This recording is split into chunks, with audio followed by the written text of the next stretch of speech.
Monday, May 1st, 2023 Town of Rhinebeck Planning Board meeting. Welcome to all my colleagues on the planning board. We have a quorum. The posted meeting agenda is going to change slightly in that we have added to it 2 time extensions that we'll take up at some point. These are applications that need to have their times extended. You've all received the draft meeting notes. Any comments or questions? I have a motion to accept the meeting notes. So moved. Motion by Craig, second by Ed. All those in favor? Aye. Opposed? Abstentions? Motion carried. You received the draft April 17th minutes. You had a chance to review them. Anyone wishing to make any corrections, additions? Motion by Ed, second, please. Second, Michael. All those in favor? Aye. Opposed? Abstention? Motion carries. Any correspondence or announcements anyone has? The only thing we have to take a minute to discuss is that we're having a problem with our proposed or our scheduled June meeting, which is scheduled for Tuesday, June 20th. It has moved to a Tuesday because Monday is Juneteenth, the holiday. What has now happened is that we've been notified that because of early voting, Board of Elections will be moving voting equipment in here on the 17th of June and staying until the 25th. We are not thus able to use this room. Gretchen has been doing some calling around.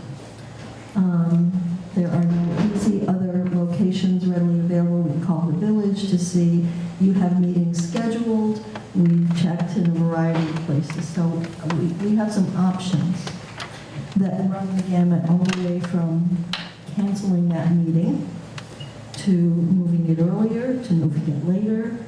And we thought we would open it up for discussion because it's starting to push into the end of the school year and we don't know who's available to move the dates around. So, Jim, do you want to go over some of the options, or Gretchen? I guess I can. So the one you mentioned would be to cancel the meeting. If we do that, that means that those projects and applications would have to get moved probably further out by a couple of weeks. One option is to move it to the week prior. That means you would then have 2 planning board meetings in 2 consecutive weeks. So you'd have one on Monday the 5th, and then you'd have one the following week, probably on 2 months. 12. Check with John to see if available. Right.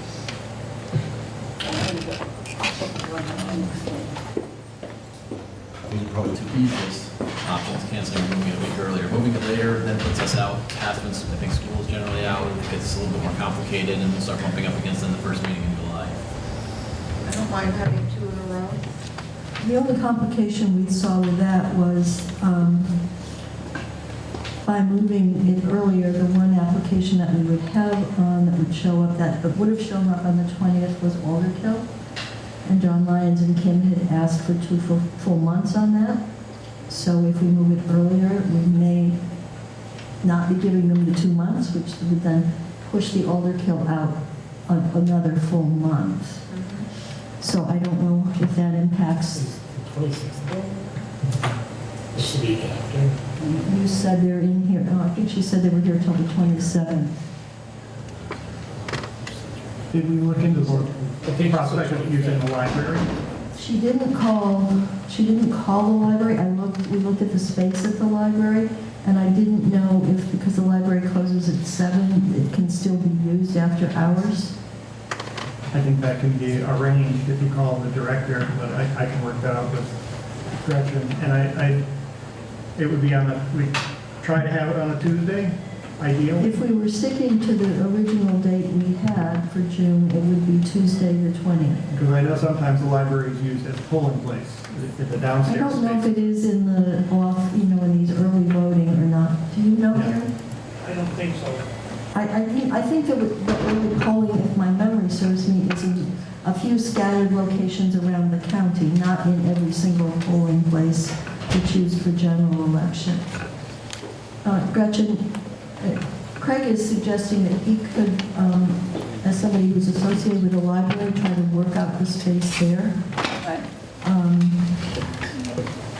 And we want to stick with the 20th, or I think it's best to stick with the 20th. So, Hey, Melody, can we offer you another date at Village Hall? well, we've reserved a couple there, but, Okay. we talked to Martina and got them, but, if we can find a place to meet on the same day, then it's preferable, because we've got that information out there and it's online.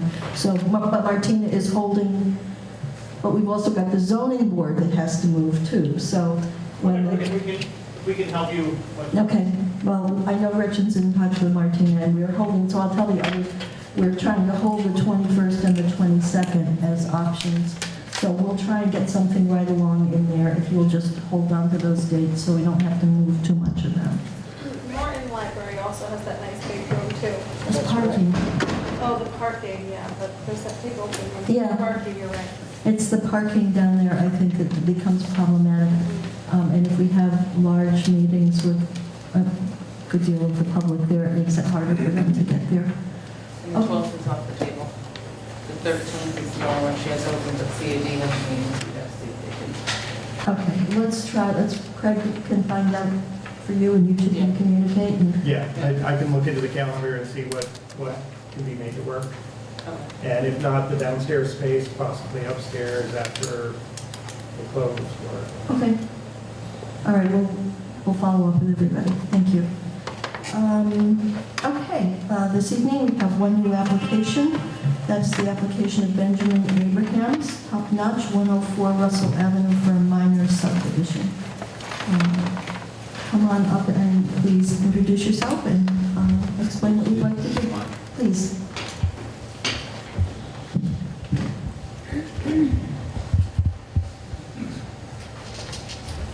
My name is Ernie Martin. I'm a professional engineer and land surveyor representing Top Notch Property Management.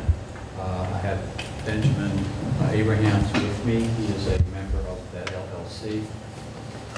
And what you have here is a 15-acre parcel located at 104 Russell Avenue, which is just outside the hamlet of Rhinecliff. And it is the intent of the applicant to subdivide this into two parcels. The existing house would be on a approximately 6-acre parcel, and lot number 2 would be on an 8-acre parcel. We are looking to obtain Board of Health approval for the new lot. We would have to go through that process, of course. That's the summary of it. Jim, comments? Yep, have a couple comments, mostly just requests for some additional information. You'll get a copy of these notes, and it's helped you write them down. The first one is actually related to Board of Health approval, but you just covered that, so if you're looking to get that from the county, then that takes care of that item. We typically do ask for major existing conditions to be shown on the site plan, like tree lines, large trees, existing structures and things, as well as topography. I didn't see topography on there. That is a pretty basic request that we put on. So if you can do that and outline tree lines, I know there are significant tree lines on the new lot that's being proposed for lot 2. Yeah, I will outline, there is a tree line here, which I'll show on another map. And we will be getting topo in this immediate area here for the septic system. I wasn't planning on doing the entire 15 acres. I don't know that you have to go out and do it, yourself, but if you can get just generic topography, Something off the USGS. right, and then drop in your detail on top of that, that essentially connects in, I think that would suffice for the purposes of us kind of understanding the topography of the site. So those general existing conditions, type elements we like, and you can even just draw the, where the existing tree line is, just to outline that area over its tree. That way we understand kind of where the house site is, where the clearing is, and where the trees are, where things like that might change. One thing for the board's information, like I said, we want to get Board of Health approval on the new lot. And the health department, typically in the past, they've always taken a position, if you have a parcel of land over 5 acres, if you have an existing house, an existing septic, they wouldn't actually get approval on that. So what our plan to do here is to show this as a permission to file, a 2-lot subdivision, And then we'll take lot number 2, and get Board of Health approval on that lot. So typically what we ask for is a letter from the engineer certifying that you're confident that that can be put on the lot, and that would be fine. So we're in the process of scheduling B test, and upon doing that, assuming the soils are favorable, I will provide a letter to the board. I think that suffices for you to do what we do for larger lots. Okay. Just a few other quick items. I want to note there are wetlands shown on here. The disturbance area does appear to be over 200 feet from that wetland area, so I don't think we have any issues with potential disturbance based on what's shown here. I don't think we need to necessarily delineate those because of the distance away. I did want to note the parcel is apparently Ag District 20, so just be aware of any implications that has, whether it be a financial paperwork that needs to be filed with the county when you're doing a subdivision. The other thing is just request a scale bar be added to the plans. I think a driveway permit will be required from the town when that goes in. But otherwise, I don't see any major issues with the lot being divided and subdivided as proposed. Will the board require, I know at some point a driveway permit required, do you want something from the town highway superintendent that would be acceptable? Yes, I think so. It can be an email, it doesn't have to be anything formal, but you're going to have to do it sooner or later, so let's get it. That's everything I just. Other planning board members? Questions? Comments? Okay. I believe we have a draft procedural resolution.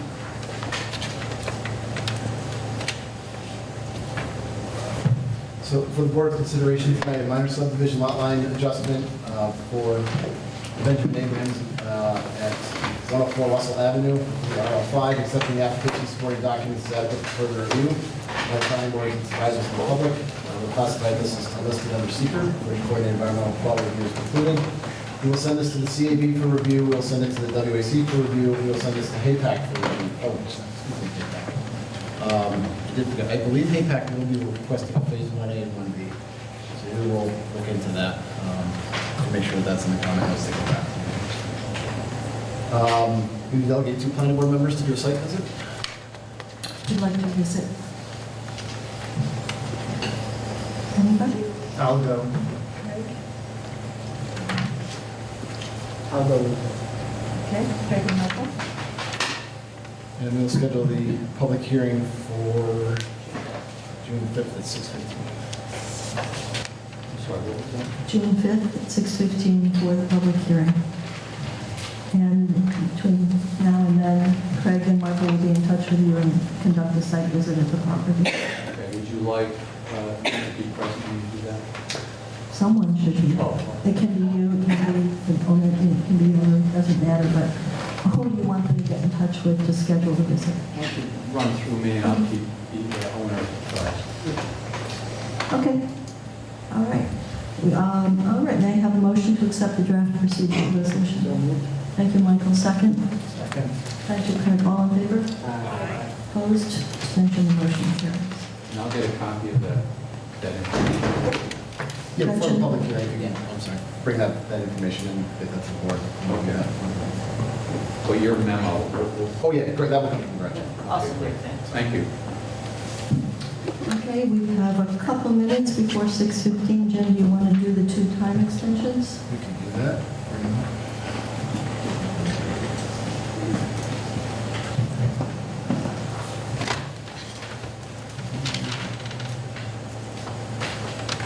So we had a request for 2 timeline extensions that came in. I did not get them into the memo, but I think they're pretty straightforward, so I didn't think it would be an issue for consideration tonight. They're really just a paperwork issue and a timeline issue. The first one is Jacob Briggs. If you remember, his house is the one that burned down in Rhinecliff. He needs a little more time to work through some of the issues there. So he's asked for a 6-month extension for the site plan approval. I don't think there's any issues with that. So I have a standard timeline extension. Only here, consideration of request timely made, the town of Rhinebeck Planning Board hereby grants an extension for the satisfaction of the conditions and the requirements set forth in the approval resolution that was dated December 5th, 2022, and we'll extend that 6 months to June 5th, 2023. Comments, questions?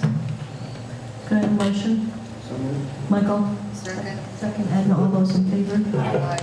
Opposed? Abstention, motion carries. The other one is for David Alexanian. who was also in on December 5th. Again, same thing, needs a little more time to work through some of the issues related to his application. So again, same general comment about timeline extension, that it was put in with the request. So we would be looking to extend his approval from the deadline that was from December 5th to June 5th, 2023. Questions, comments? Motion, please. I move we accept it. Do I have a second? Second. All those in favor? Aye. Opposed? Abstention, motion carries. And we are now at 6:15. Our first public hearing this evening is the Village of Rhinebeck, 282 Route 308, site plan review for a composting site. And I would ask you to come up and provide any updates or additional information you have. This is the more current plan.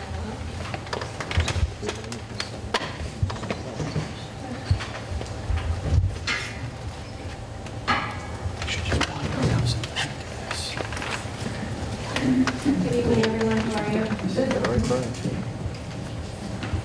for your record, I'm Brandy Nelson. I'm a Vice President and a licensed professional engineer with Ty and Bond. We're here representing the Village of Rhinebeck for this application. I do have a letter that I can share with you, but I just thought I would run through it to provide an overview of the project and to clarify a couple of things that we've been hearing and to update you on where we are in terms of the proposed design for the compost facility. So just by way of refresher, and since I know there are a number of members of the public here who may not have been here at previous meetings, the village owns an 8.76 acre parcel with frontage on Route 308 and County Route 101, also known as Violet Hill Road, which is currently operated as the Highway Department facility. I wanted to just clarify, this parcel is zoned civic. We've heard it's zoned otherwise, but from what I can tell looking at the records, it's zoned civic.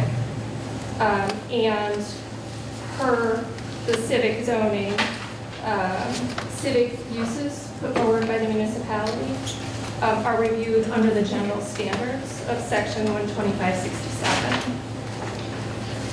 So just to recap what's occurring at the site currently, it is the Highway Department's facilities, and there's currently a garage building. And in addition, on the east part of the property, east of the Lansing Kill, there is a yard waste mulching facility and material storage facility. There are 2 points of access onto the property. There's an entrance off of 308, that's the highway garage facilities. There's also a secondary entrance off of Violet Hill Road for the yard waste facilities. Both entrances are permitted, and just yesterday, over the weekend, we received just confirmation of the permitted entrance at Violet Hill Road. So I have not yet been able to catch that up and get that over to you guys. Did you send it? Okay, Vanessa sent it over to you. So the Lansing Kill runs down through the center of the property, and again on the east side of the property. Oh, thank you, that's very helpful. So I've got that in the upper image on our board. But you can see there, there's an existing driveway that goes back into the property where the yard waste mulching occurs. And so what the village is proposing to do after running through more than 2 years of study and pilot testing is to add a food waste composting operation using what's known as aerated static piles. And I'll get into the details of that in just a minute.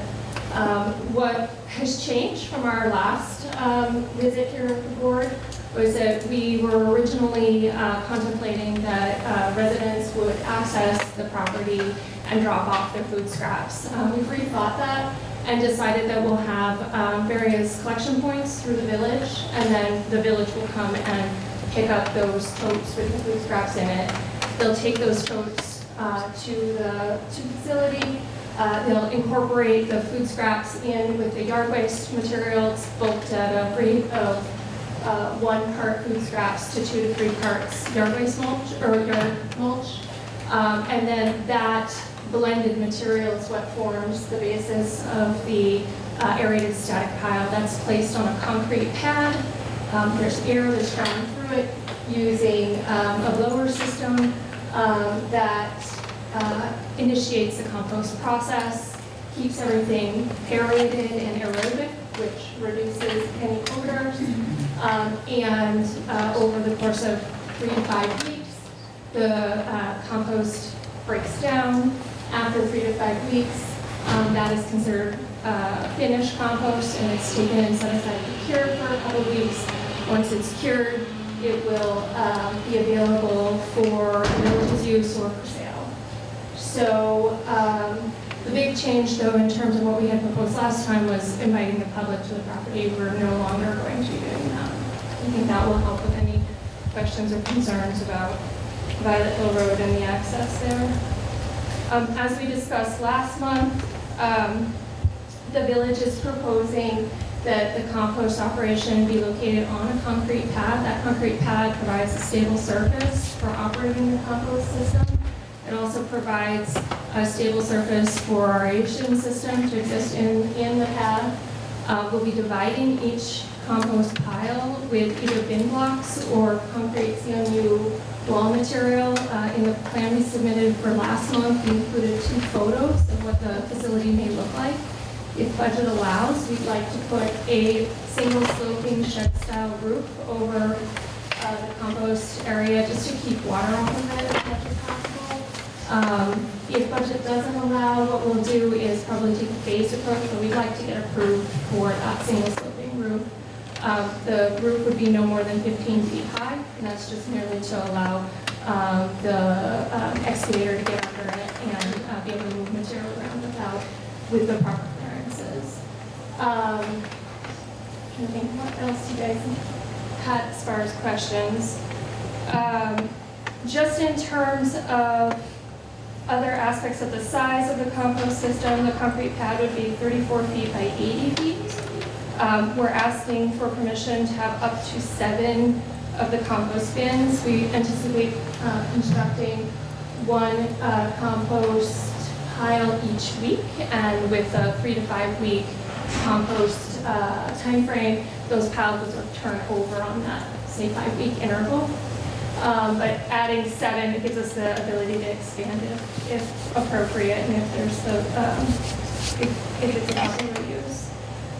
In terms of the compost operation itself, this is considered a small compost operation per the DEC's standards for materials management.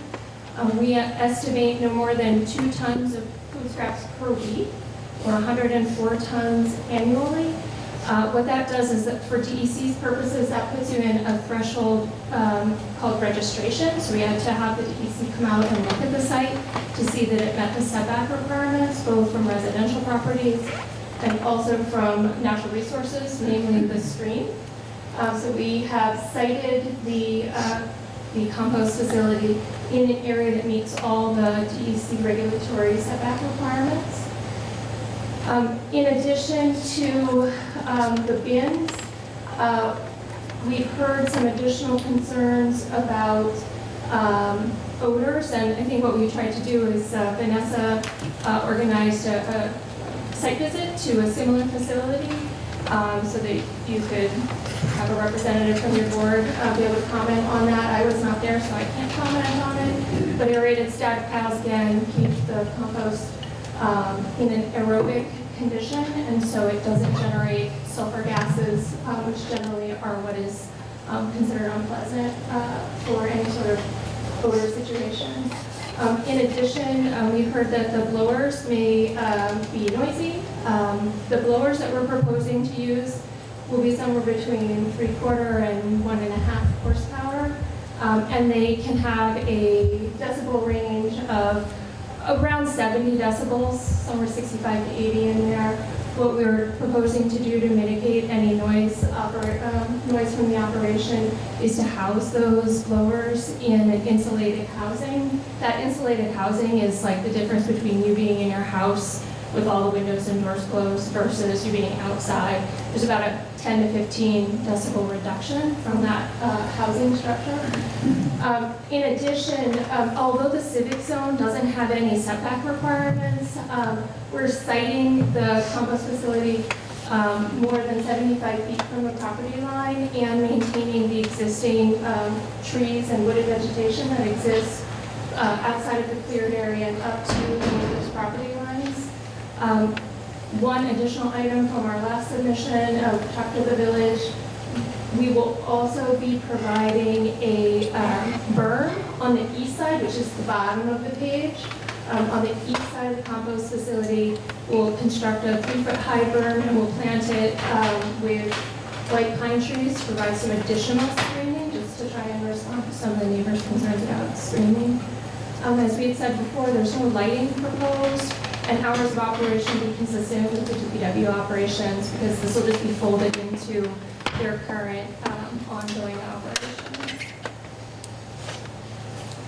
So I'll give you a copy of this letter that we put together, but of interest, what I wanted to do was just make sure, again, in terms of the civic zone, that we didn't leave out any of the potential issues that you may need to consider to be consistent with the standards of 12567. And so the letter that I've got here runs through all of those. Did you want me to read that into your record, or do you want to take the letter? It's up to you. This is a separate letter from the one Vanessa forwarded? Yes, this is more specific as it relates to your design standard.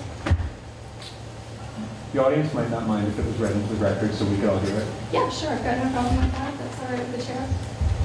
Sure. Okay, so as far as 12567, the standard, Did we receive this in advance? I can hand you a copy right No, I now. was asking if we received it. No, I So none of us have had a literally chance. just put it together. This is something that we would have appreciated, Yes, ma'am. because then if we had it, we could put it on the screen and everybody could have read it at the same time. So it makes it a little difficult and it elongates the conversation. Cause for confusion. That's why I will happily read it if that is helpful.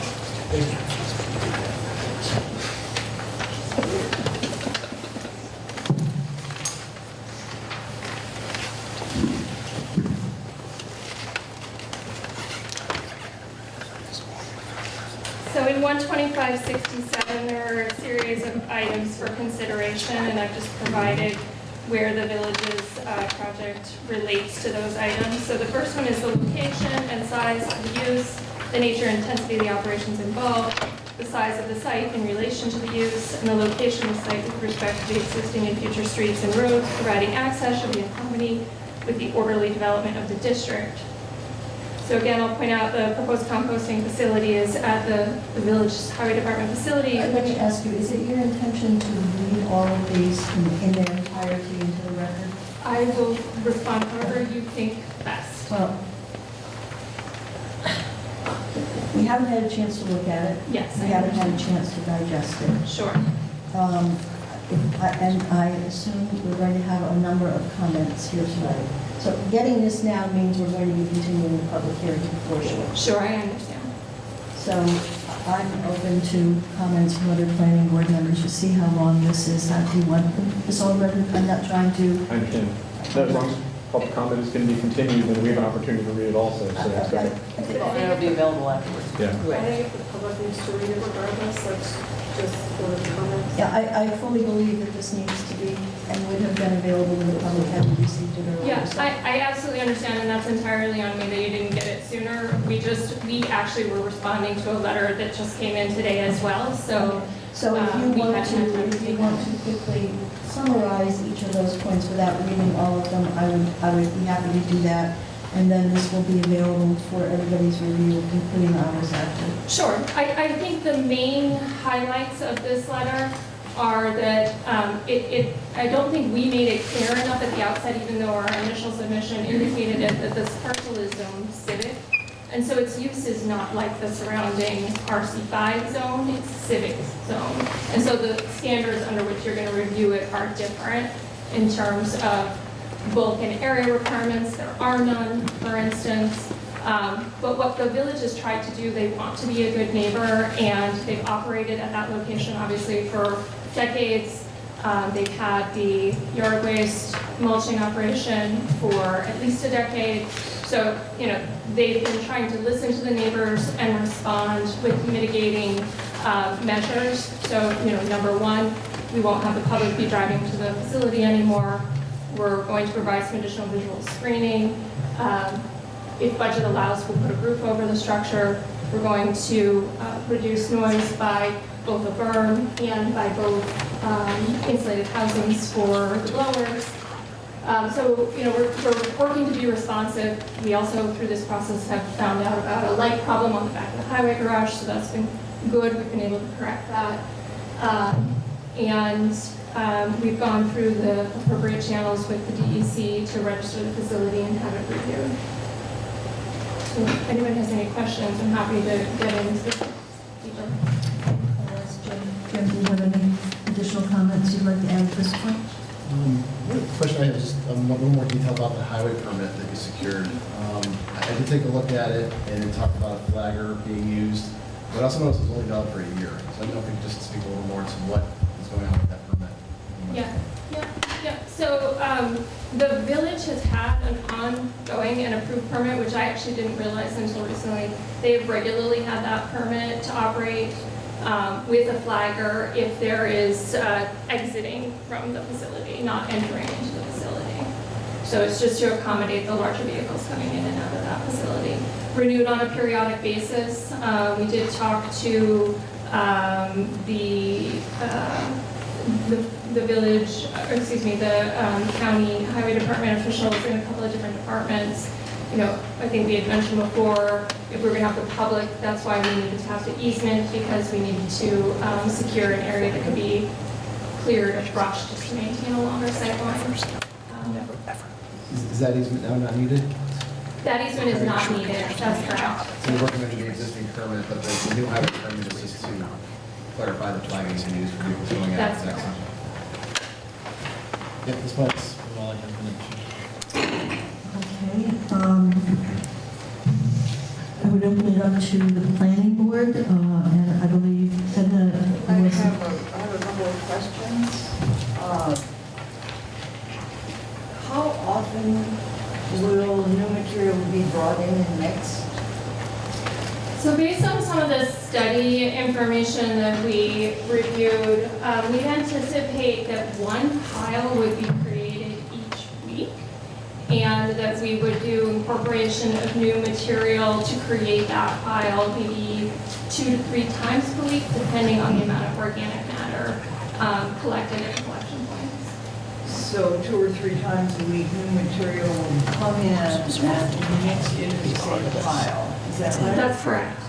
Yeah, and basically, so if you can think of the pile like the shape of a loaf of bread, for instance, we would build the back third, the middle third, and the front third, so it'd be like, 3 sections of the pile would get built over the course of the week, and then once that pile was fully built, it'd be covered with a layer of mulch, and then the aeration process would start.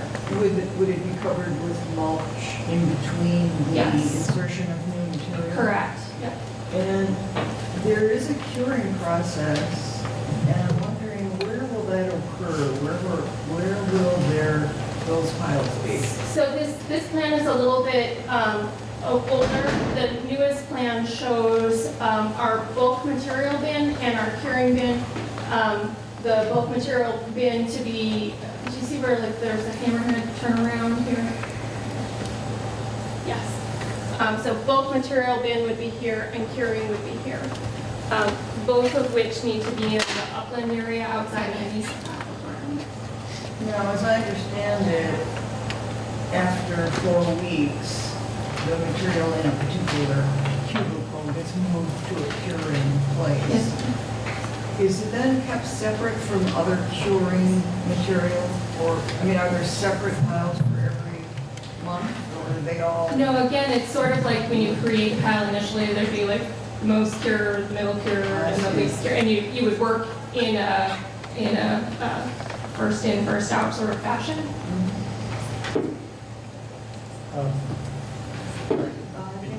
Right now, that's all I have. Okay. How is this material going to be worked? What kind of equipment does it require? Is it a backhoe or something? It could be a bobcat, a front end loader, or a backhoe, but a large mechanical bucket is preferred just for ease of It's not going to be incorporation. done by hand. It will not be done by Yeah. hand. And where is that equipment going to be stashed when it's not in use? So my understanding is that equipment moves between various places around the village and this property on a regular basis. So it likely will not stay on site. It will move as needed. The village doesn't have surplus equipment just to meet their dedicated. So it'll probably be at the garage. And that bridge is not a viable means, so it's going to have to go out on the 308. That's correct. And go all the way around. Yep. And is that currently what's done with the wood chips, or is it a more intensive, going to be more equipment intensive to do the composting versus just the wood chips? No, it's very similar to the mulching process. So, I mean, I believe it's a front-end loader is what is used currently to scoop up the materials, load it into the truck. It's taken to the mulch piles. It's mixed together. It's either ground. I mean, there's a variety of different things that are going to happen, but it's mechanically handled and then placed in piles and set to cure. And you've made it seem as though the roof is just kind of a technically negligible part of the installation? It's intended really just to shed water and keep the rain from falling directly on the compost pile.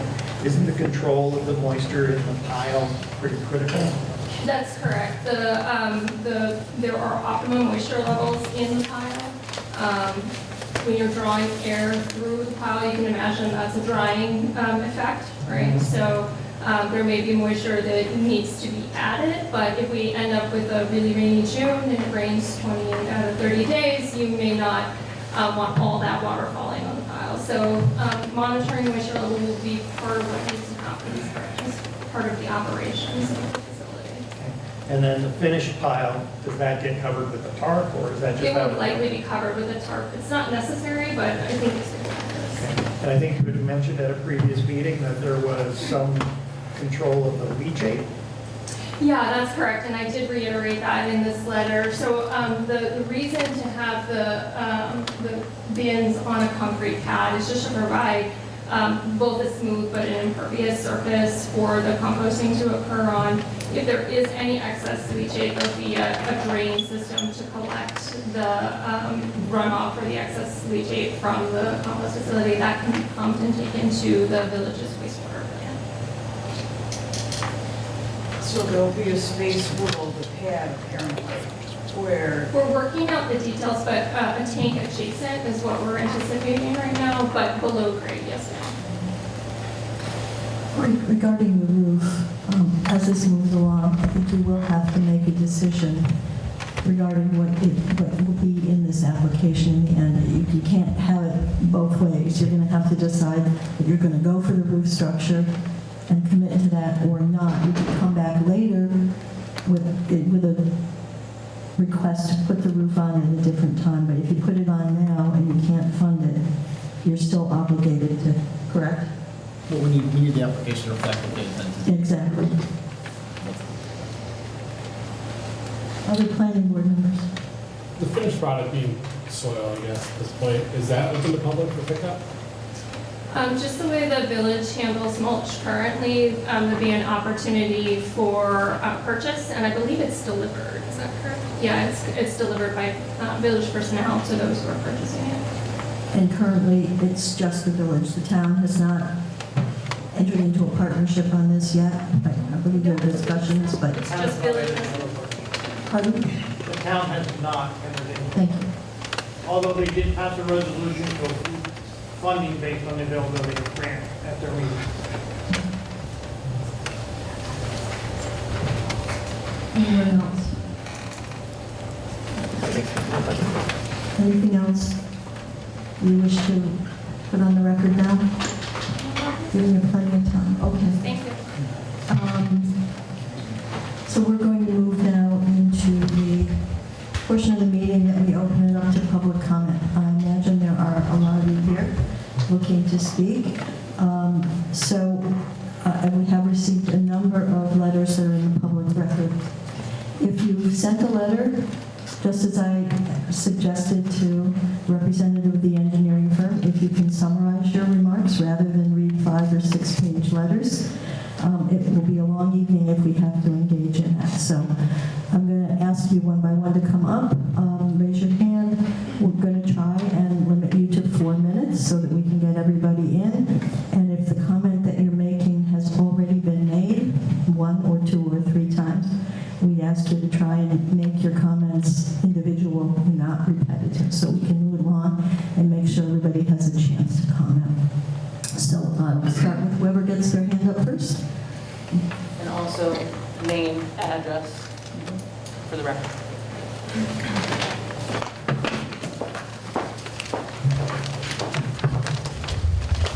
Good evening, my name is Michelle Etner. I live with my family at 41 Violet Hill Road. I'm part of an informal group of town of Rhinebeck residents who have unanswered questions concerning the potential negative impact to health and safety of the residents living near the facility. I, along with no less than 20 other residents, have met and believed that town residents have not been provided the information necessary to provide an informed public comment. We strongly request that the vote be continued until full disclosure of risks, health and safety impacts, negative environmental impacts of the Landsman Kill, and the increased traffic association with the facility. Of course, residents need accurate information on the long-term financial commitments that the town will be obligated in the proposed interim municipal agreement with the village. There are also procedural issues that need to be addressed before a vote. The town has taken the position that the operation of the facility will not be considered a change of the use and therefore special use permit is not required. This position was hastily made without proper investigation. Several residents have requested documents and answers of specific questions that have not been fully and timely responded to. There's also the question whether minutes of prior meetings regarding the facility have been timely posted on the town's website for review by residents. As elected officials, it is your obligation to investigate the impact of the project and to inform the residents of your findings. It appears to many that the application for the facility was rushed through with predetermined position for your approval. The concerned residents want to avoid the expense and delay of having to challenge any premature vote on the facility application. I'm sure you want what's best for the town residents, so what's the rush? What is the downside of continuing the comment period so that proper and accurate information can be disseminated? I hope the board will recognize the importance of extending this comment period. Thank you, Michelle. I have a letter from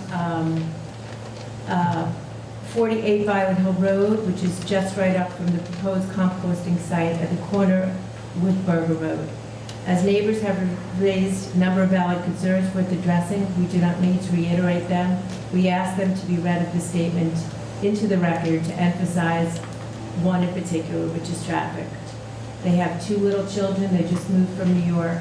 They're weekenders, and they're very concerned about the traffic that this will generate. They're all for composting and truly not in predisposed of NIMBY and sediments, but at the very best, a thorough traffic study should be completed before this site is approved and genuine concerns addressed. Jarrett Zaffron and Elliot Epstein. Thank you. The only thing I would say is, I don't think we're rushing through this. Okay, And there seems to be an assumption that we're going to move on to a vote tonight, and I think I've assured you that there are a lot of questions to be answered. And I would like to speak for my colleagues here and say we try to proceed very thoughtfully and very carefully as we move through these applications. We appreciate that Thank very you. much. Can I just comment on the minutes? The minutes are not required to be posted online, but they are available, and you can get a draft copy. With all due But they may respect, Gretchen, change. we requested They them were on not the Monday actually that they requested were approved by In email. the email. She was asking where they were, but I did send them as soon as I got the I'm going to suggest that second that's email. playing semantics to the detriment of the resident. If a resident sends an email saying, I'm looking for the minutes, and I don't And see they them weren't. posted on the site, and you say, no, they're not posted on the site, but you don't provide the minutes, I then did the minutes second aren't email available. when you said, It was- she asked me. It was a week later. I'm not going to argue about it. Simple. I sent them the second time that she said she couldn't find them. But I'm saying they are available upon request. Send me an email, say, hey, do you have the approved minutes? Do you have the draft minutes? That's fine. I'll send them to you. Okay. Draft minutes will change though. So I've never heard a comment that the board should be considering this as a special use permit. The way that the board reviews things is based on the way that it's written in the code. And the code for municipal use is that this is a permitted use subject to site plan review. There is no requirement or anything in the code that states that it's a special use permit. And the board only reviews it based on the way the law is written in the code. We don't make the law, we just review it as it's written in the code. So I just want to clarify. Can it you is subject- clarify on the file, it said there's a special use permit application filed and that an application fee was taken? I'm not sure. Yes, an application fee was taken. I can find that document. Is that what you see? I'm not sure. There was a special use permit. And I believe there's another section of town code that references that Civ is subject to special use permit application for all new uses. No, you're absolutely right. So I just wanted to clarify that this is what the code states is required to be reviewed. So can you clarify further, because there is other than that chart, if you look underneath the definitions in the town code for Civ, it says that all new uses must be considered under special use permit. This is a civic use, it's already used as civic use, it is in addition to a civic use. Well, it's civic zoning, respectfully, it's not civic use. The Well, use it is- is inside, isn't it? Right, and it's currently used as the village highway garage, right? So it is a civic use, and this is in addition to an existing civic use. All I wanted to point out is that it is being reviewed properly as a site plan. So clarify then, a special use permit application was filed and an application fee was taken, but you're saying that there's not a special use permit under consideration. We're only going straight to a site plan. There was a special use permit submitted. I'll have to look into the details of that, but it is by code, as far as I know, only a site plan review. We will verify that. I will confirm that and we'll find that as well. Okay, who's next? Yes, sir.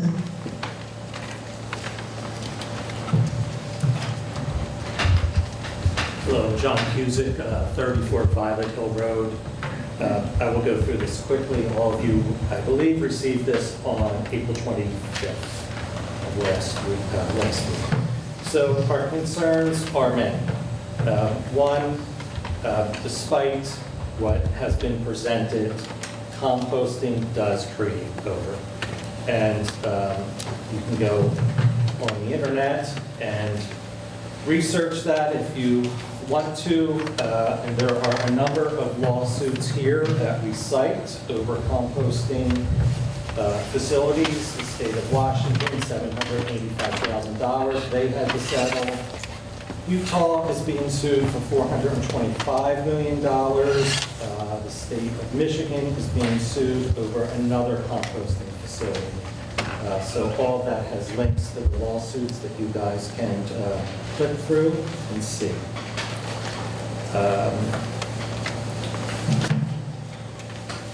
We are very concerned about noise. I think earlier it was presented that once they're enclosed inside, that there won't be that much noise. It will be like we're in our house with our windows closed.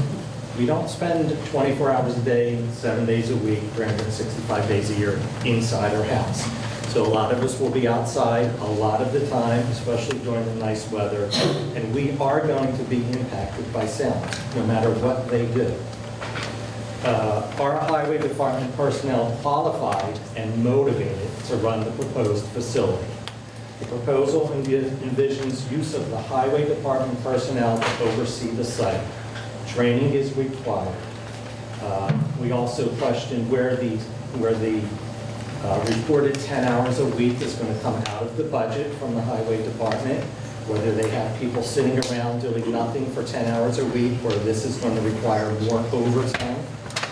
That's a question we have.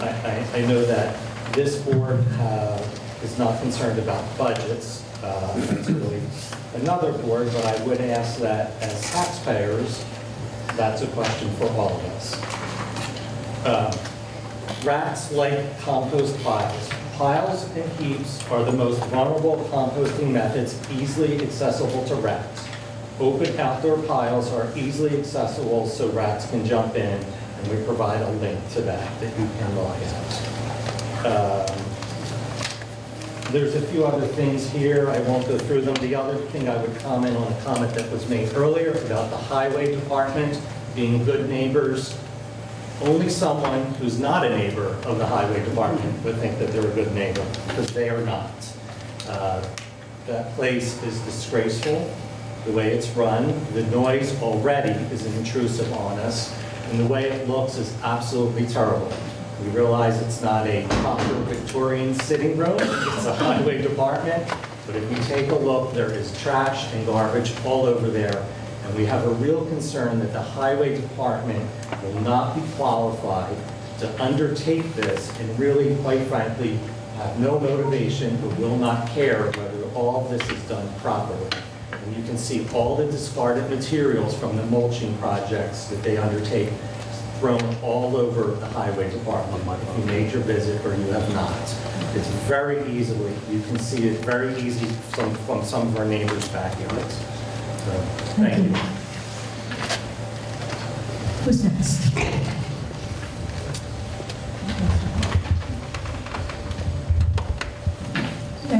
I'm Alexis Crowe. I live at 129 East Market Street, and I currently host one of the village's compost drop-off sites.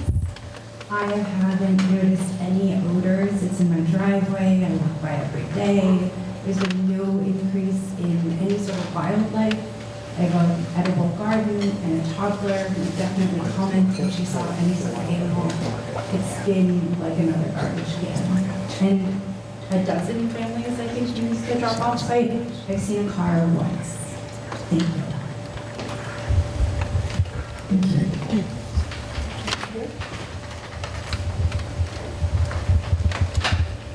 Good evening, my name is Sheila Brown, and I'm at 298 Route 308, Rhinebeck, New York. I have a few updated questions. One of them is if the decibel is per blower, the 70 per blower, will they be simultaneous? If insulated, I understand it's closer to 55 to 60 decibels, but is this per blower or not? I'd love to learn more about the operation. The berm, I think, is a great idea. The roof seems non-negotiable.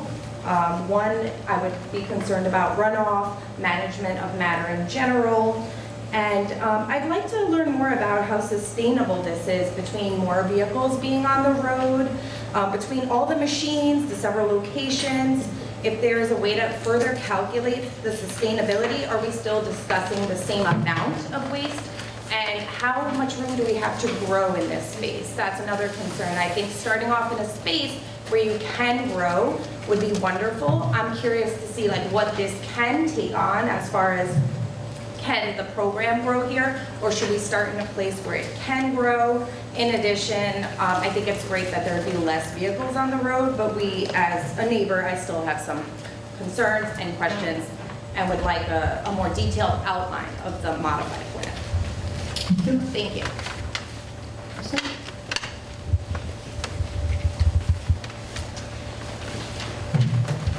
Well, my name is Alan Gucci, and I live in the Gardens. And we recently started the compost program. And we have 238 households there. We have, I don't know, how many people have participated in the program? Almost 60. Okay, we have 60 households that have participated in the program. There's no smell. We have 2 containers where the households put the compost in, and there's no smell there. It's not far away from the pool, so it's in an area where there's a lot of people who live there, who come there.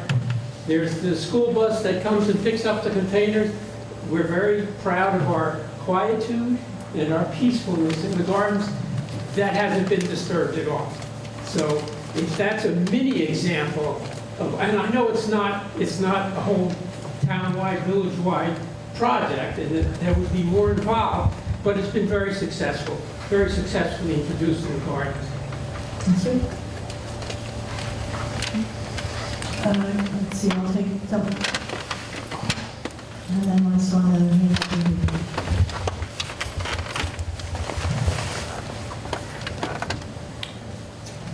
Hi, thank you. My name is Chris Bender. My wife Patty and I live at 22 Violet Hill, right there.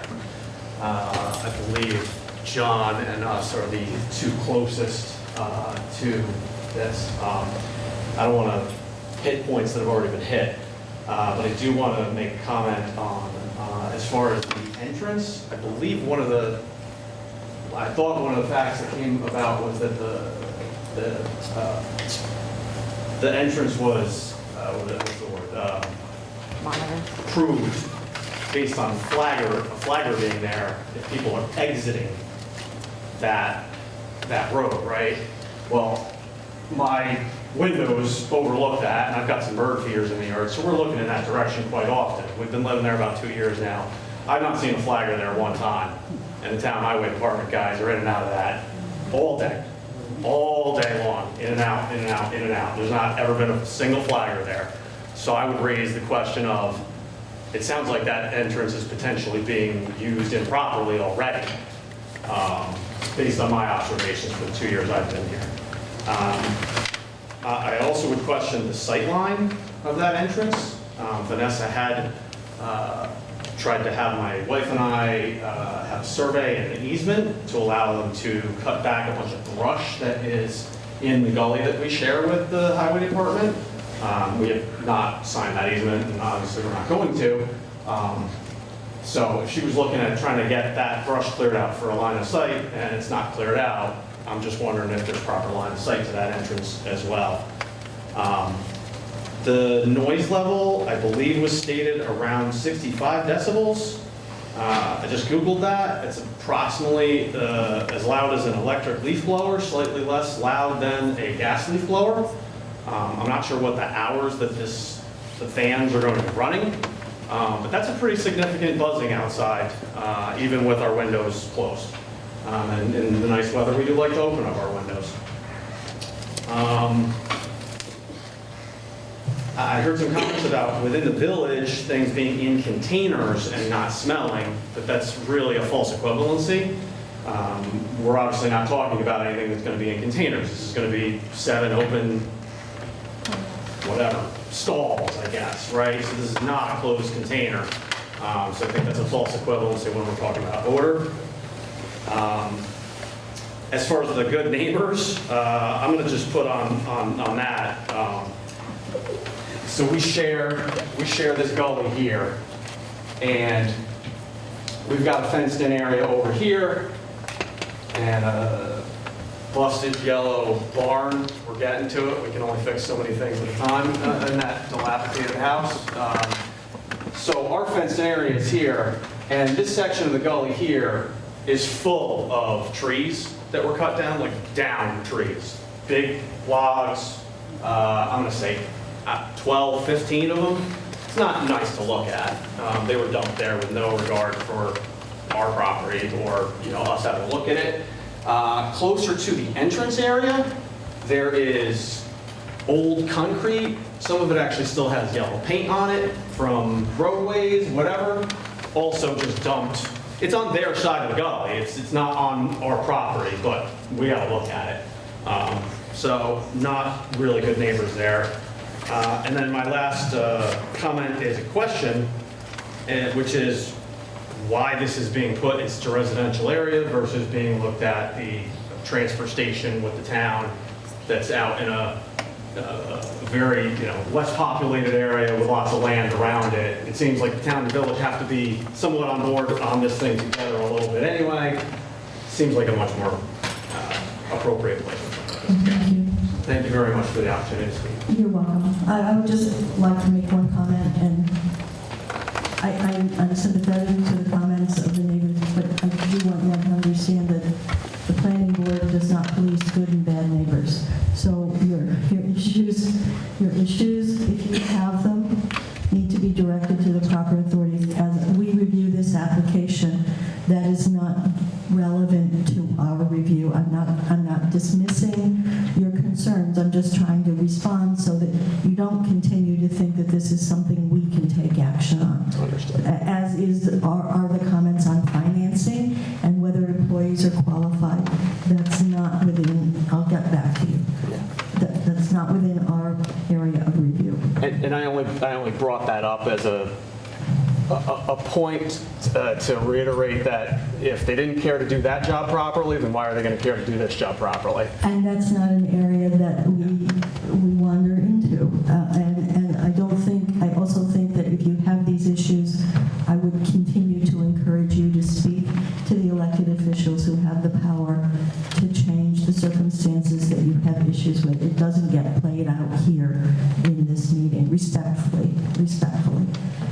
Yes, ma'am. I just want to make a quick comment because I'm learning a lot about sound and other types of things tonight as I'm hearing people exchange.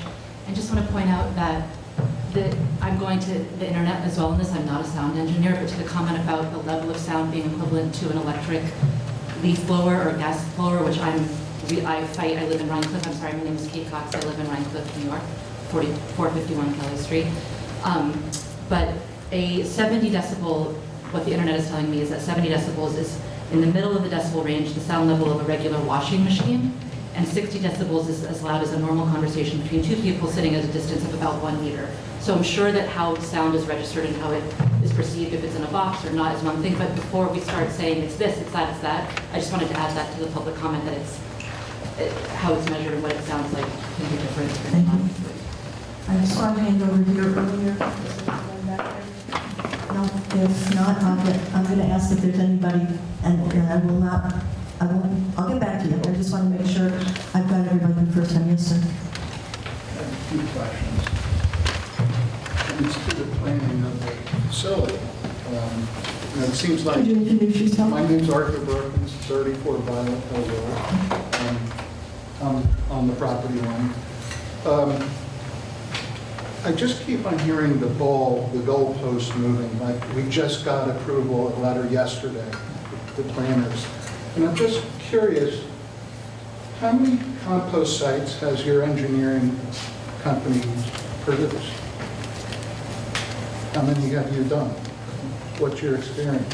What the point of your question? I want to know how qualified the planning is. You know, it's great to say we're going to put a cement pad, and I imagine if after the cement pad, you're going to do excavation. And listen, that road work has been there for years. All kinds of stuff's been dumped in there.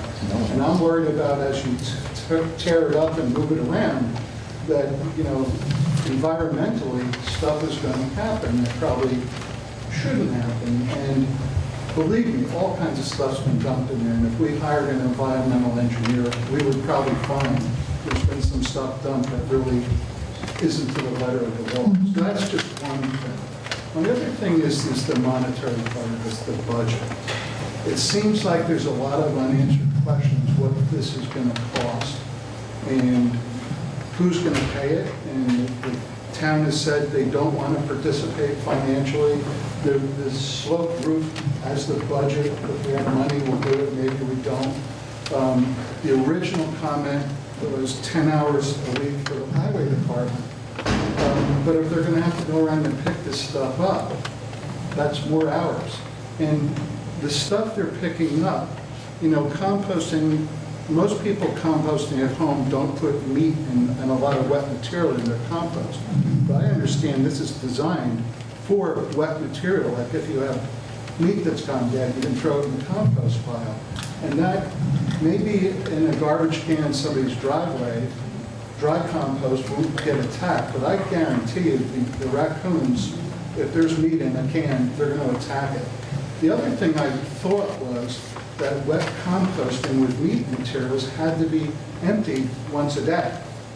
So I heard that it would be maybe 2 or 3 times a week.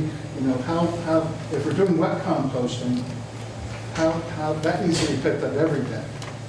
And if you bring it then to the new compost facility, what do you do with it? Because you got to do something with it every day. So the 10-hour number is suspect, and I haven't seen a real detail on that. And then the other thing is we're building a whole new thing that has to be managed. It's going to have to be funded. It's another level of expense for the taxpayers to bear. Are there any alternatives? Like, have we ever thought about collecting the compost material and taking it to Ulster County, who I understand they'll take it for $35 a ton. You know, why are we trying to recreate a wheel when there's something that's a little easier and less complicated? That's really my question. We never considered the real big picture. It sounds great. I personally compost and I use it in my garden. But to create this new level that the taxpayers are going to have to bear, but there's no real definition on what it's going to cost and how many hours and who's going to do what, that's a big concern. That's all. Just, I would say one thing. I don't believe that the town has not agreed to participate. I think they haven't made a decision. So just to clarify that, it's still before the town board is my understanding, and they're continuing to talk about it. So I want to make that perfectly clear. And the other, I understand your question, but I'm just reminding you that the budget for the village, this is the village's project. They are the ones who, I presume, would have thoughtfully gone through whether they can bear the expense of it, which is why they're here. And in private applications, I would just also offer that when we have somebody come in and show us a plan for a $25 million house, we don't ask them if they can afford it. I didn't ask, though, about the qualification of the engineer. I didn't hear an answer to that. How many compost facilities have they designed? And what was the basis of them getting the compost? That's a question that, Was it again, put out for bid? I don't know. It's not part of our review process. But wouldn't you want to know things like that before you approve something? Do you want me to answer? I'm happy to answer that. If you would like to answer it, I'm not going to ask you to answer. So me personally, I'm a licensed professional engineer. I have a degree in environmental engineering. I have a certificate from the University of Maine on compost system design and operations that I've had for 20 years. My firm has been in existence for over 100 years. I've worked with them for 6 years. Part of our practice area is municipal solid waste management, all various types of solid waste management, from landfills to transfer stations to compost operations. I've worked with a number of compost facilities in the Hudson Valley who create compost systems, take in agricultural waste primarily, and turn it into a soil blended product that's used by the DOT for highway projects. Okay. So we do have some familiarity. I have technical resources besides myself, and in addition, the village has been working with a consultant in Washington that does nothing but ASP system. But the wet meat composting part of it, the wet composting is something different. And I'm worried about that, and that's what attracts the animals. Okay. Others? Yes, ma'am.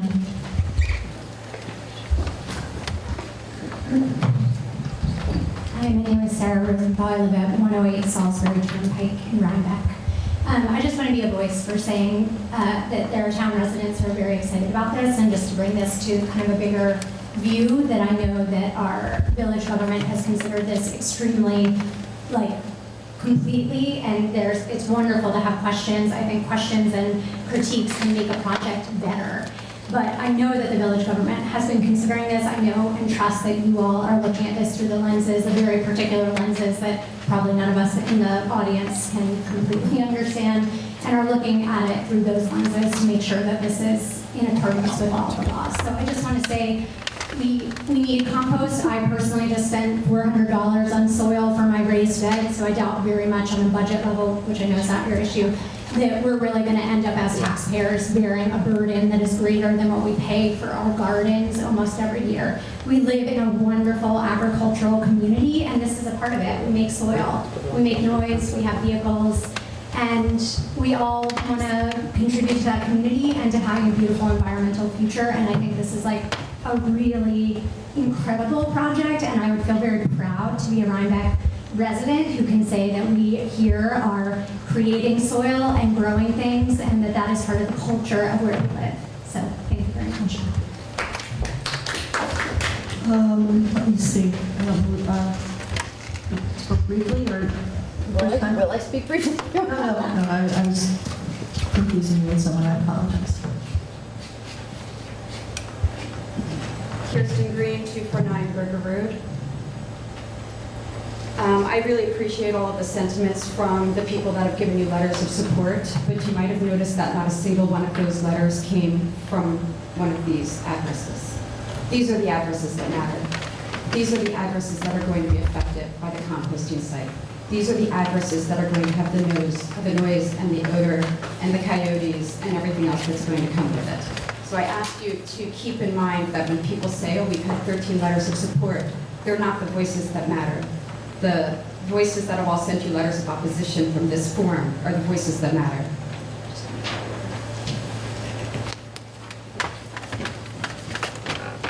I'd like to know the max number of tons of food waste that each bin can take. If she'd like to answer that now, she can, otherwise I'll get the answer later. Why don't you run through your questions and then I'll offer them an opportunity to respond if they like. Okay, and then it was said tonight that once the pile is fully built, the aerated process will occur. So does that mean that it's the mulch, it's the food waste, it's the mulch, it's the food waste, it's the mulch, it's the food waste, and then it's the aerated that happens with the blowers? And if that takes a certain amount of time, does that mean that for all of that time, that pile is not heated to the 140 degrees needed to keep away the vermin? So we have packs and packs of coyotes that are desperately hoping this gets approved, because for every 30 seconds that that pile is not keeping away those animals, it will be torn apart.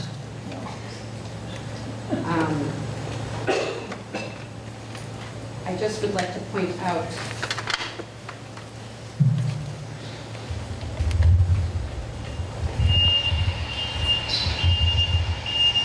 this is the sound all day long during the mulching that happens a couple times a year. And that's not at the property line. This is what it would sound like every day if the composting site went in, because those bobcats would be going. So if you'd like to have this in the gardens, by all means put your composting station there, but please consider that we are your neighbors. This is not a pleasant sound to have a cup of coffee to on your deck. Thank you. Who would like to speak?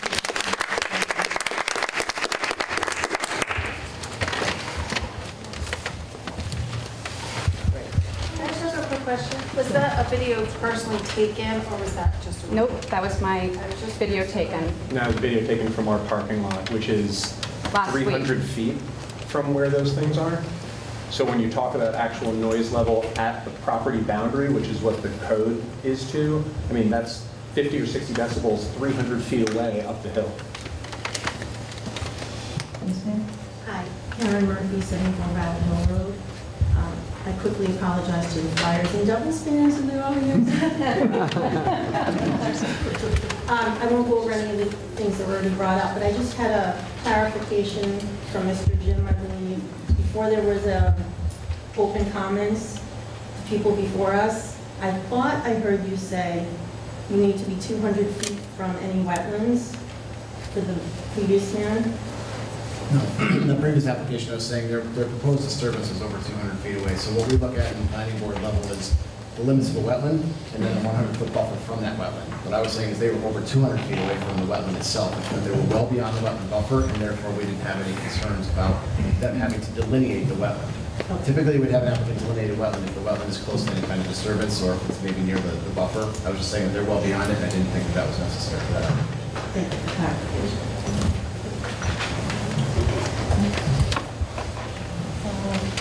Yes, sir?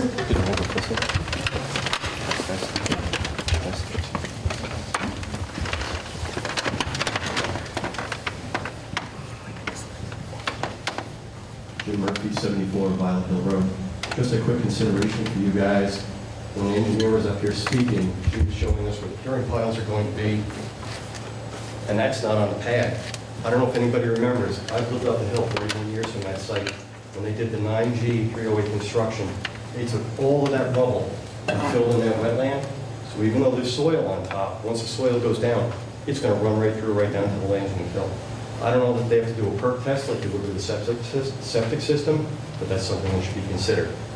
I know you said we can't say that they're a bad neighbor down there, but over the years they burn mulch that smolders for days and stinks up the neighborhood. They've had 31 years since I've lived there to build some kind of screen with trees, and they've never done that. Why should I think they're going to do it now? Thank you.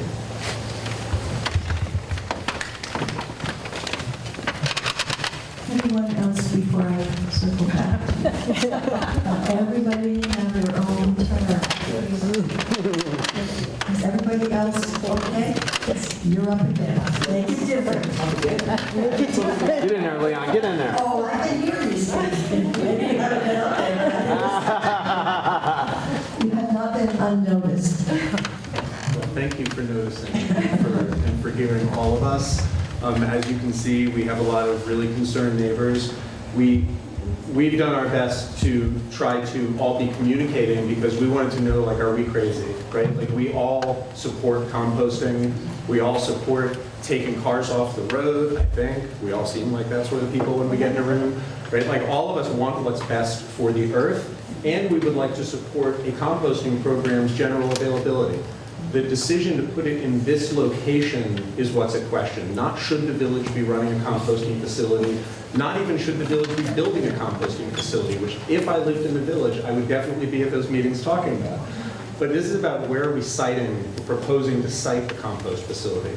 And where it's being proposed to be sited is surrounded by residential properties, adjacent to Landsman Kill Creek, which is a Class 1 trout stream, adjacent wetlands. I mean, there's all sorts of reasons that this is just not the right place, and it's not reasonable that they haven't considered or pursued reasonable alternatives. One reasonable alternative would be to continue the pilot that was already in place and expand it, and collect all of the compost from the village and see what kind of adoption was taken. They could bring it across the river. Or they could maybe consider talking to town. We don't have to go into that deeply. I wanted to share, and I know you haven't reviewed this, and so I'm not going to read it or anything, but since I brought copies, I'm going to bring you, sorry. Because we are so concerned, engaged legal counsel to represent us and a group of 14 neighbors, which is every single neighbor that we have contacted about this issue thus far,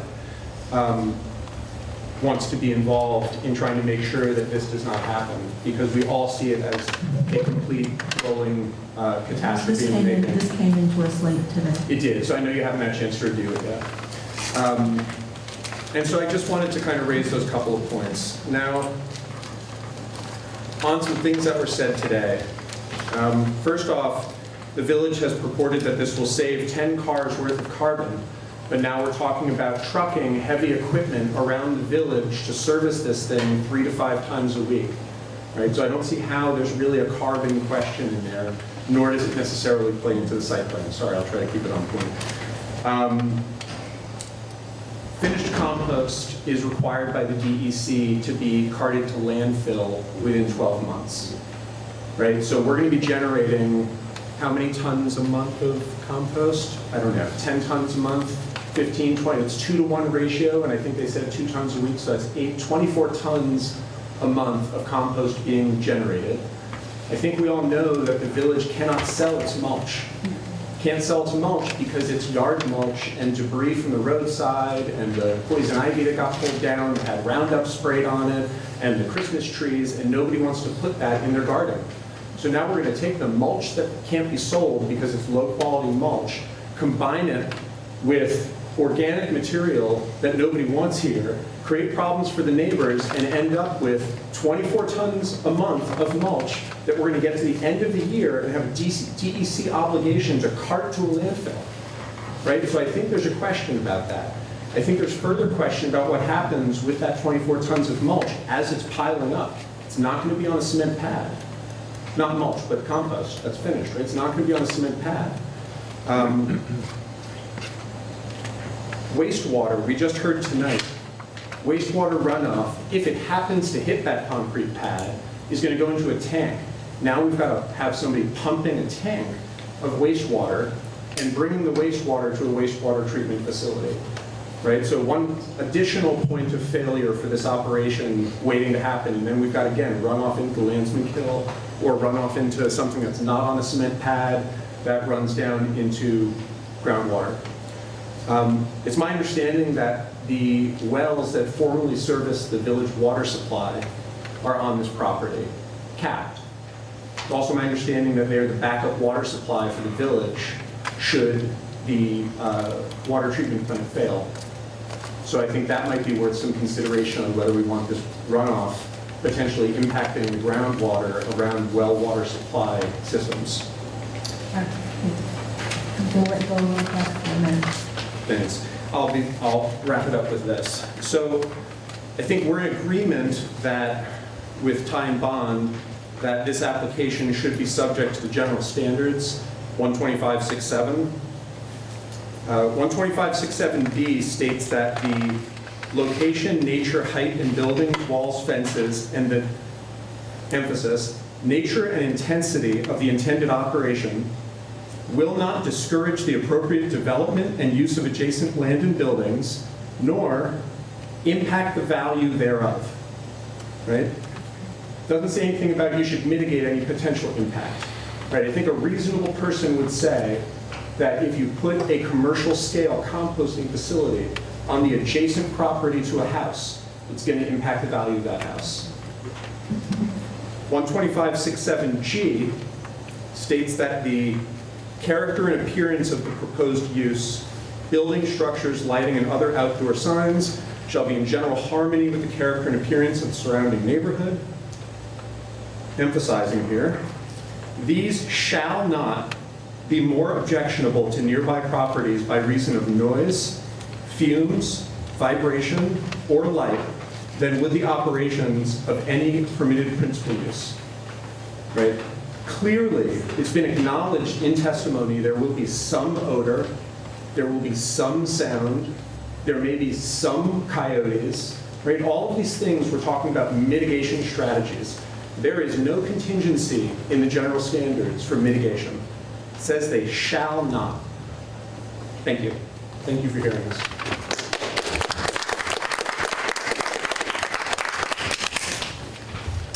All right.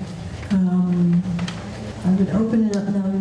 Planning board members wishing to ask any questions or comments?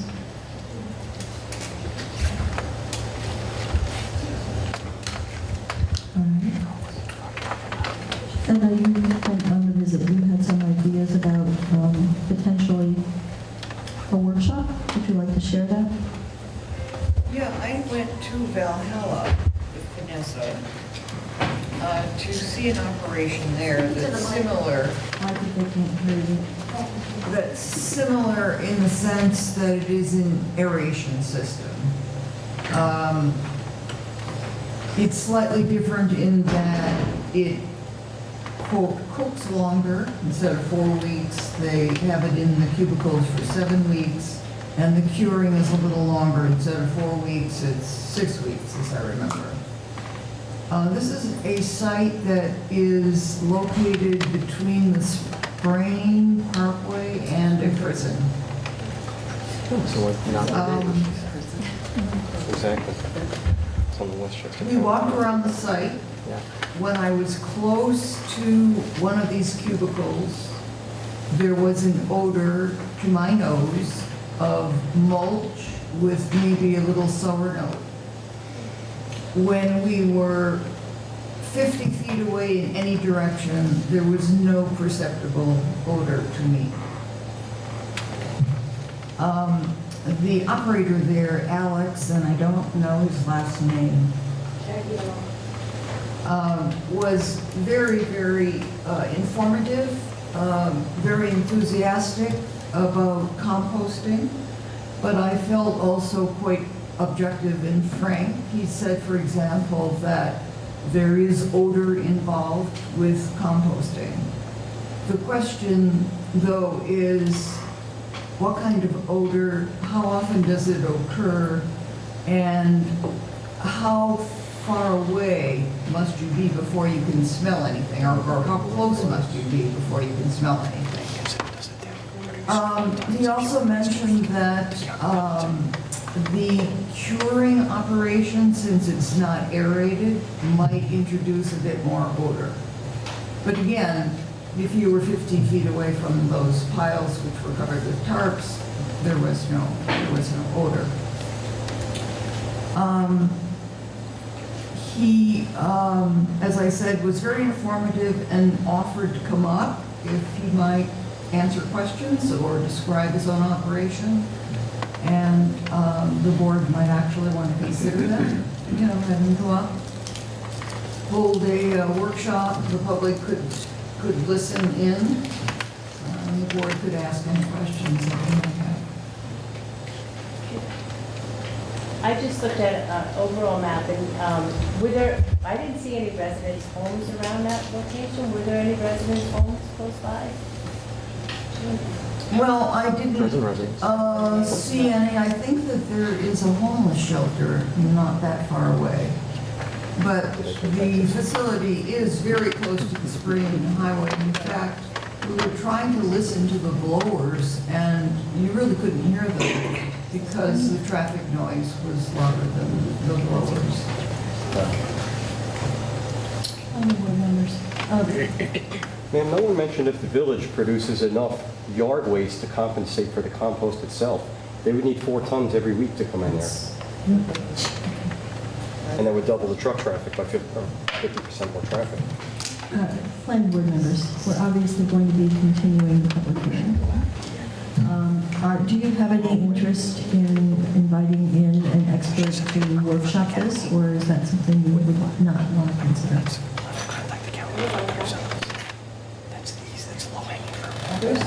My question is, are we going to learn more than Edna's already learned from the visit? I don't know, Edna, are we going to learn more? Well, I think it might be helpful for you all to ask as many questions as occur to you and have someone answer them. And I think he would be very frank and objective in his answers. Yeah, respectfully, if there's going to be an opportunity for the board to hear from experts, I think we need to have an opportunity to present other experts. And what did they do with their leftover mulch, compost, do you know? Did they have an excess of a ton of it, or was it being, whatever their stream was the flow? Correct. I think it was used in the county.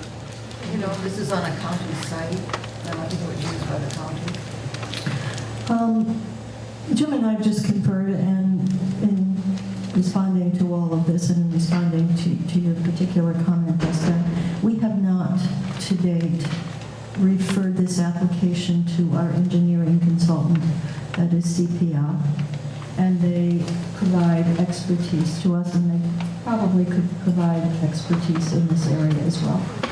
Do you see that, Michael? As I think that personally, we received 2 documents today, and before we set up a workshop or something, I think we should read those documents and be fully informed of what questions we might have, so we can prepare this gentleman for bringing them up there. I'm sure he would like to know in advance. Yeah, but I'm also thinking that when we workshop projects, we do bring in our consulting engineers or other consultants and ask them to enter into a dialogue with the applicants. And then we will wait for a response from our consulting engineer in this case. He can review, we talked earlier about qualifications. We'll bring in our specialists to look at this. We've not done it, and I think it's probably an appropriate action for us to take at this time, and then we can continue to talk about it and decide if it's important to workshop it with those engineers here, and maybe at the same time invite Alex. The only question I have, Melody, is the issue of expertise in this particular area. You know, I mean, if we want an engineer, is that the right engineer? I don't know. I will reach out to CPL. CPL is a large firm that has a variety of specialists in their arsenal there, if you will. And I will ask Christian Moore, who's our representative, and if the answer is no, he doesn't feel qualified, then we can obviously go somewhere else. But I think we're in a position to start with them and to present the application and to get their feedback first. And then your point is well taken. If they feel they don't have the specialists, then we can continue to look. Anyone else? At what point does the use on a site that's zone civic depart from a civic use? I mean, are there criteria for what is and is not allowed, or was there a permit previously issued for this site for the garaging of equipment storage of snowplows, you know, I'm presuming all of this predates the current comprehensive plan and the zoning law that's in place.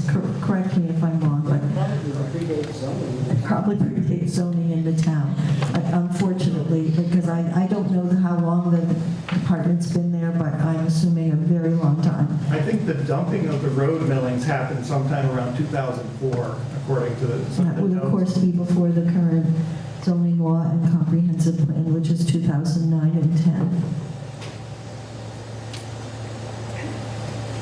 Okay, Vanessa, are you okay? I mean, I know this is a lot to take in, and I don't mean it in that way, but I mean, I think this is I would like a motion to continue the public hearing to when would be the next part of that question, and we will be in touch with CPL tomorrow, holding also the opportunity open to get back to Mr. Alex and see if we can put that together in terms of to circle back to something that was said earlier. I hope you understand that we want the answers to these questions as much as you want them. We want this to be successful, and we want people to be as satisfied as they can at the end. Change is hard, and this board can't make everything right in all cases. We can only follow the law and answer those questions for you to the best of our ability. All right, who would like to make a motion to continue the public hearing? So moved. I would think 1 month's time. 1 month, and we'll try and press upon, at least to get some preliminary response from Christian Moore.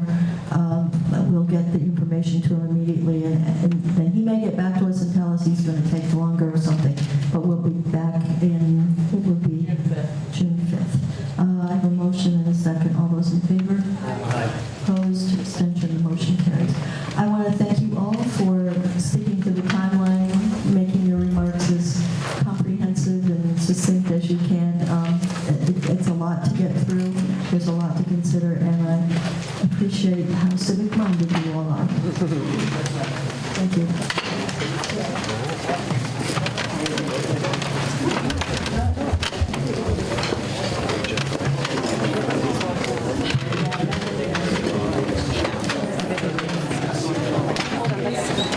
And I know you may want to chitter-chatter, but I'm going to ask you to chitter-chatter outside because you have some more things to finish up your time. Okay.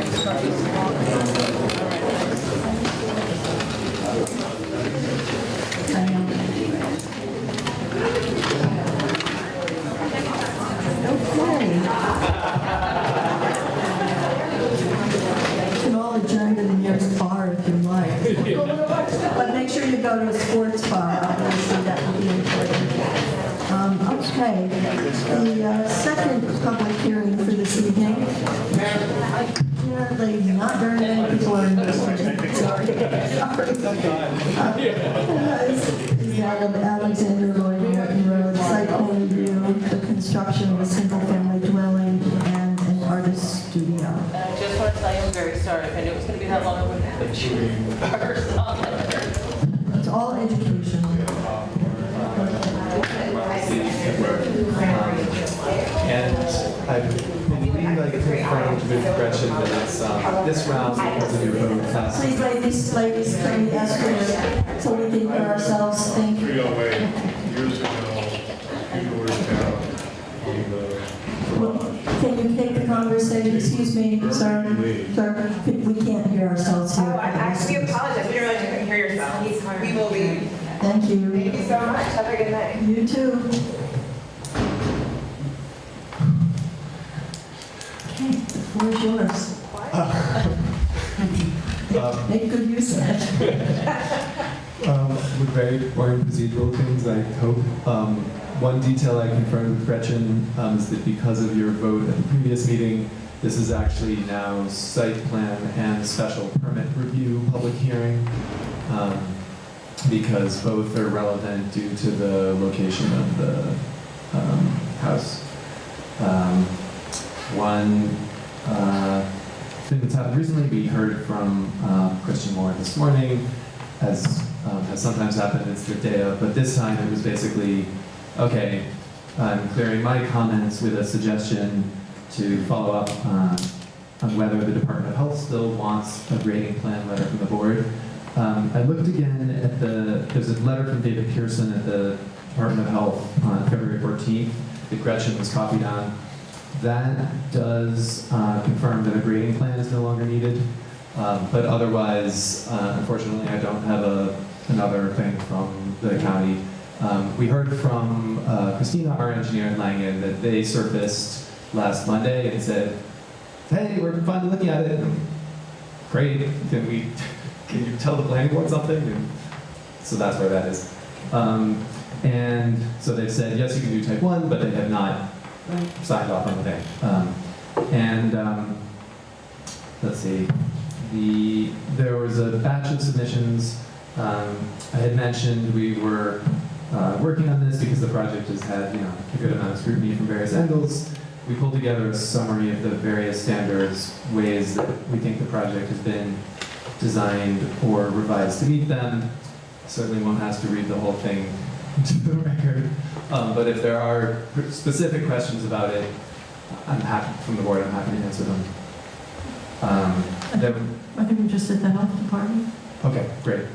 I don't see anything else outstanding. Awesome, okay. The civil drawings got tightened. Some of that I previewed for you last time.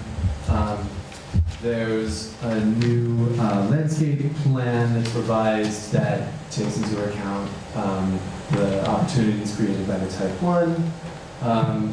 Right where the mouse is the question Craig had for me last time. If you scroll down a little bit, this bit here is that outlet, and turns out a rain garden is what I should have been asking for. So it's basically a mix of water-tolerant plants and making sure that stone with lots of porous gaps between bits of stone lines the outlet. So what you look at is some plants and holding on to the moist dirt and some stone, and not, doesn't look civil engineered. If you zoom out on the plan a little bit, you'll see that as part of that same adventure, we made sure along this whole kind of edge of the line of disturbance, basically, that we were feathering into the forest and making sure to further soften any minimal views of the house that you get in the leaves-off condition. Is there anything else to point out about that? You can see, as expected, some of it pulled back from the road a bit on the road side of the septic. And I think overall, in one drawing, you see a bunch of the things that this project has been trying to do, where it's kind of trying to modestly hug in as close as possible to the stuff we need to build to make a house work. There's a lot of tree planting, and it's maybe more obvious on the more like engineering looking of the two landscape plans, where the different kinds of trees are detailed. But let's see. Yeah, the other black and white one that is not the tree clearing plan. Yeah. Doesn't show up so well on the screen, but when you key these back to the legend, what's happening here is there are little clumps of trees with bushes around them, so that it tries to make as much as possible the same sort of organic clumpiness that the forest has, because basically the ability to retain trees there is uneven, different rock, different wetness, and whatever. So there's, nowhere is there like a line of trees, so don't plant one. And I think if county was your only question, and based on what we heard from Langen last week, then probably my ask is, well, I can ask and you're going to say no, an approval with a condition on the county, but it's worth asking. And if that's the no, then my other ask is, of course, continuation to June 5th, when we have every reason to think that we will have heard from the county. So, obviously this has had a lot of scrutiny. We have that letter from February from David Pearson on the type 1 thing.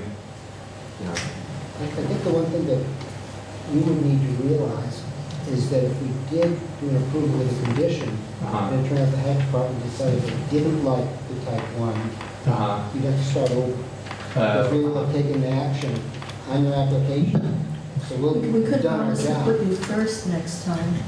Oh, yes. That We will be first. That we can definitely do. Thanks, I'll take that. Okay. You know, I don't want to put you in a position, I think it's probably not likely, but you don't want to start over again after all this. No, that makes sense. That's actually the first time I've heard the logistical explanation for why you don't like to do the conditional approvals. Well, it's a risk for you. I mean, No, that makes sense. I don't want to go through the whole rigmarole from the start.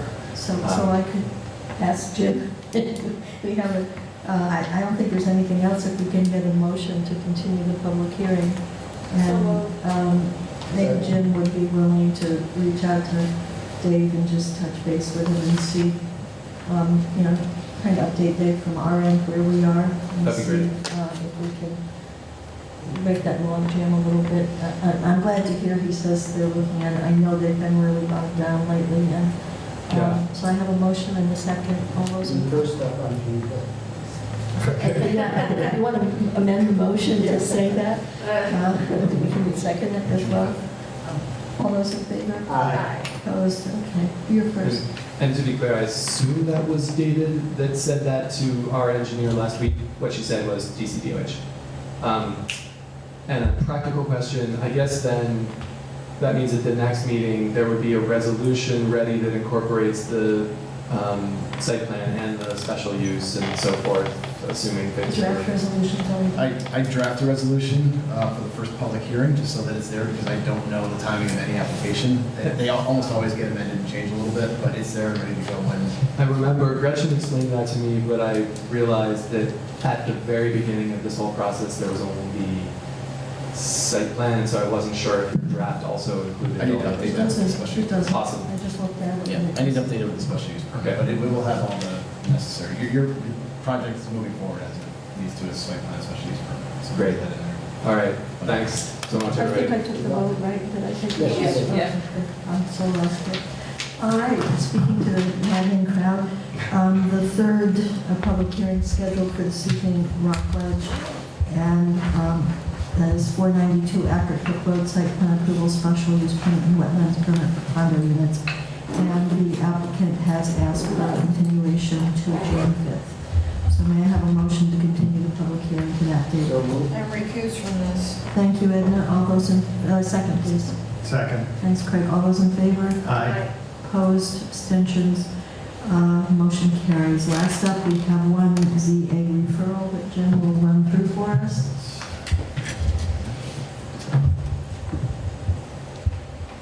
So over the course of many months, we've had different proposals come in from Optum for new signage. This is at the Tops Plaza, if you know,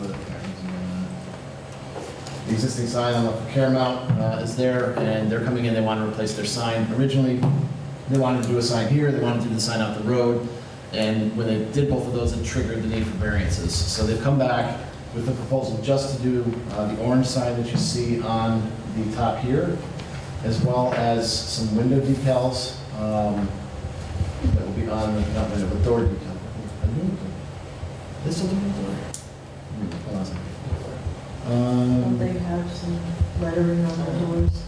I think they just changed it to where we need any.